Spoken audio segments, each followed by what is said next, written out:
Assalamualaikum warahmatullahi wabarakatuh. Saya Devi Rahmadani dengan NIM 18 10 22 10 36 dari kelompok 13 ingin mempresentasikan sebab-sebab perubahan makna.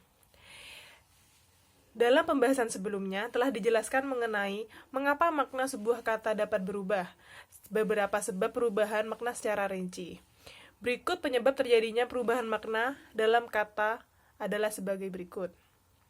Yang pertama, perkembangan dalam ilmu teknologi. Perkembangan dalam bidang ilmu dan kemajuan dalam bidang teknologi dapat menyebabkan terjadinya perubahan makna sebuah kata. Sebuah kata yang tadinya mengundang konsep makna terhadap sesuatu yang sederhana tetap digunakan walaupun konsep makna yang dikandungnya telah berubah sebagai akibat dari pandangan baru atau teori baru dalam satu bidang ilmu atau sebagai akibat dalam perkembangan teknologi. Misalnya, kata berlayar yang pada awalnya bermakna perjalanan di laut atau di air dengan menggunakan perahu atau kapal yang digerakkan dengan tenaga layar. Walaupun kini kapal-kapal besar tidak lagi menggunakan layar, tetapi sudah menggunakan tenaga mesin, bukan juga tenaga nuklir, namun kata berlayar masih digunakan. Yang kedua, perkembangan sosial dan budaya. Perkembangan dalam bidang sosial kemasyarakatan dapat menyebabkan terjadinya perubahan makna. Sama halnya dengan yang terjadi sebagai akibat perkembangan dalam bidang ilmu dan teknologi.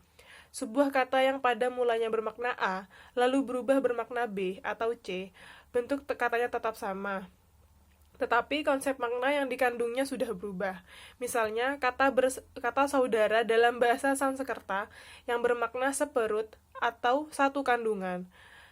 Kini kata saudara, walaupun masih digunakan dalam arti orang yang lahir dari kandungan yang sama, tetapi digunakan juga untuk menyebut atau menyapa siapa saja yang dianggap sederajat atau berstatus sosial yang sama.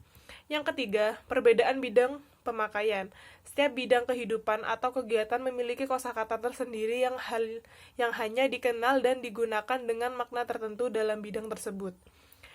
Kata-kata yang menjadi dalam kosakata dalam bidang-bidang tertentu itu dalam kehidupan dan pemakaian sehari-hari dapat digunakan dalam bidang lain atau menjadi kosakata umum. Oleh karena itu, kata-kata tersebut menjadi memiliki makna baru atau makna lain di samping makna aslinya. Misalnya, kata membajak yang berasal dari bidang pertanian, seperti pada frase membajak sawah. Ini telah biasa digunakan dalam bidang lain dengan makna melakukan kekerasan atau paksaan untuk memperoleh keuntungan, seperti tampak dalam frase membajak pesawat terbang dan kaset bajakan. Yang keempat, adanya asosiasi. Berbeda dengan perubahan makna yang terjadi sebagai akibat penggunaan dalam bidang yang lain, dalam hal ini, makna baru yang muncul adalah berkaitan dengan hal atau peristiwa lain yang berkenaan dengan kata tersebut. Misalnya, kata amplop yang berasal dari bidang administrasi atau surat menyurat. Kata asalnya adalah sampul surat. Ke dalam amplop itu selain bisa dimasukkan surat, tetapi bisa juga dimasukkan benda lain seperti uang. Oleh karena itu, dalam kalimat beri saja amplop, maka semua urusanmu pasti beres. Dalam kalimat tersebut, amplop yang dimaksudkan bukanlah surat, melainkan surat yang berisi uang, yang berarti sogokan. Yang kelima, pertukaran tanggapan indera dalam penggunaan bahasa.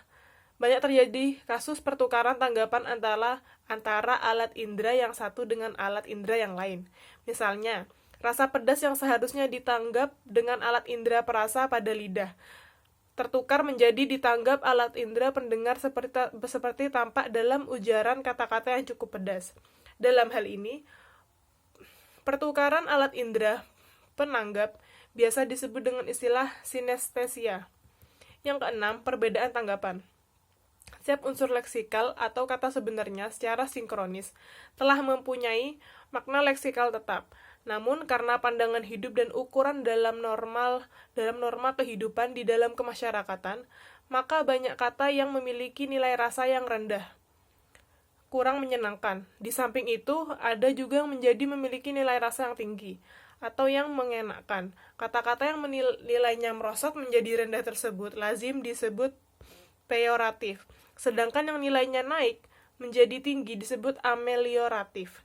Misalnya, kata bini yang saat ini dianggap peyoratif, sedangkan kata istri dianggap amelioratif. Yang ketujuh adalah adanya penyingkatan. Dalam bahasa Indonesia, ada sejumlah kata atau ungkapan yang karena sering digunakan, maka kemudian tanpa diucapkan atau dituliskan secara keseluruhan, orang sudah mengerti maksudnya. Misalnya kata dok, maksudnya dokter. Lok maksudnya lokomotif, dan let maksudnya letnan. Dalam kasus penyingkatan tersebut, sebenarnya yang terjadi bukanlah peristiwa perubahan makna atau konsep katanya tetap. Yang terjadi adalah perubahan bentuk kata. Kata yang semula utuh atau panjang disikat menjadi bentuk tidak utuh yang pendek. Yang kedelapan adalah proses gramatikal. Proses gramatikal, seperti afiksasi, reduplikasi, dan komposisi atau penggabungan kata, akan menyebabkan pula terjadinya perubahan makna. Sebab bentuk itu sudah berubah sebagai hasil proses gramatikal.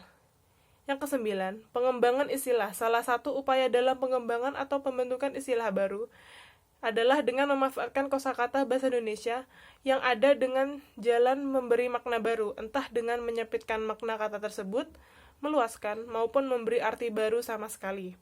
Misalnya, kata papan yang semula bermakna lempengan kayu tipis kini diangkat menjadi istilah makna perumahan.